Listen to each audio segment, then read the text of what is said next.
ನಾನು ರಿಜಿಸ್ಟ್ರಾರ್ ಆಗಲಿ, registrar evaluation ಆಗಲಿ ಈ ರೂಟಿಂದ ಬಂದವನಲ್ಲ.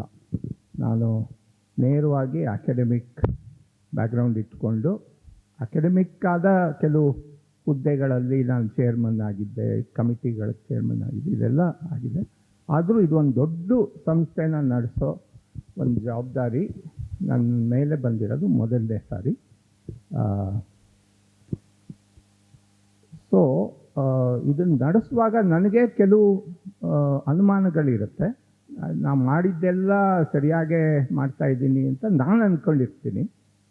ಆದರೆ ಒಂದು ಸಂಸ್ಥೆ ಅದು ಎಸ್ಪೆಷಲಿ ಒಂದು ಡೆಮೋಕ್ರೆಟಿಕ್ ಇನ್ಸ್ಟಿಟ್ಯೂಷನ್ ಇದು.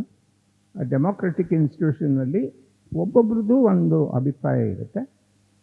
ಎಲ್ಲದೂ ಸಂಸ್ಥೆ ಒಳಿತಿಗಾಗೆ ಅಂತ ನಾವು ಅಂದ್ಕೋಬೇಕು. ಅದು ಅಲ್ಲದೆ ಇರೋ ಅಭಿಪ್ರಾಯಗಳು ಹೇಗೂ ಅದು ಬದಿಗೆ ಹೋಗುತ್ತೆ.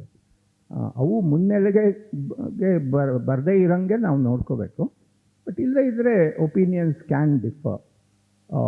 ಸೊ ನಾನೇನು ಅಂದ್ಕೊಂಡೆ ಅಂದರೆ ಇದೊಂದು ಒಳ್ಳೆಯ ಅವಕಾಶ. ಬಂದು 1 ವರ್ಷ ಆಗಿದೆ, ಇನ್ನೂ 3 ವರ್ಷ ಮೋಸ್ಟ್ ಪ್ರಾಬಬ್ಲಿ ಇರ್ತೀನಿ.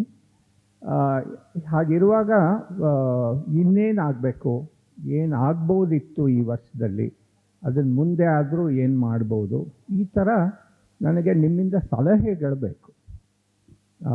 ನಂದು ಕೆಲವು ಅಭಿಪ್ರಾಯಗಳನ್ನ ನಿಮ್ಮೆದುರಿಗೆ ಇಡಕ್ಕೆ ಇಚ್ಛೆ ವ್ಯಕ್ತಪಡಿಸ್ತಾ ಇದ್ದೀನಿ.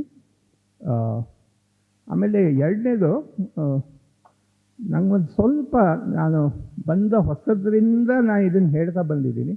ನಮ್ಮಲ್ಲಿ ಸತ್ಯಗಳನ್ನ ನುಡಿಯೋದಕ್ಕೆ ನಾವೊಂದು ಸ್ವಲ್ಪ ಈ ಉಪಚಾರದಿಂದ ಸ್ವಲ್ಪ ದೂರ ಹೋಗೋದು ಒಳ್ಳೆಯದು.